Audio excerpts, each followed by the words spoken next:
मैं उनको बहुत अप्रिशिएट करता अगर इमरान खान साहब जो अपने सियासी राइवल हैं बेनजीर भुट्टो और नवाज शरीफ, इन दोनों का भी नाम लेके कौम को बताते कि भाई इनके ऊपर भी कांटे लगे थे।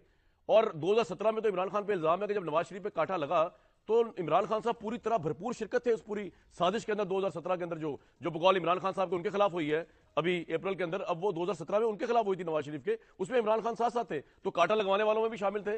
और कांटा लगवाने वालों का जब नाम दिया उसमें भी डंडी मारी है। मैं तो खुलेआम कह रहा हूं कि मुजीब शेख मुजीब का नाम तो ले दिया, भुट्टो साहब का नाम तो ले दिया, कोई उनको राइवल नहीं है इमरान खान साहब के, लेकिन नवाज शरीफ और बेनजीर का नाम नहीं लिया। उन पर भी तो कांटे लगे थे भाई, उसको भी कंडेम करें आप। अगर आप इतना ही तहरीक इंसाफ और आपकी पार्टी में और आपके मुंह से सिर्फ हक निकलता है और आप अनल हक है, उसके अलावा कुछ सोचते नहीं और कुछ करते नहीं और कुछ कहते नहीं है। अब आ जाते हैं आज के हालात और मामलात के ऊपर। फांसी लगाने जा रही है जी तहरीक इंसाफ अगर पावर में आ गई। किन को, जरा पहले खुद सुन लें फवाद चौधरी साहब ने। और ये फवाद चौधरी साहब की बात नहीं हो रही, ये इमरान खान साहब की सोच है। अभी फिलहाल मेरे भाई तहरीक इंसाफ वाले सड़कों पे आ गए हैं अल्हम्दुलिल्लाह इमरान खान साहब की डिसीजन मेकिंग की वजह से।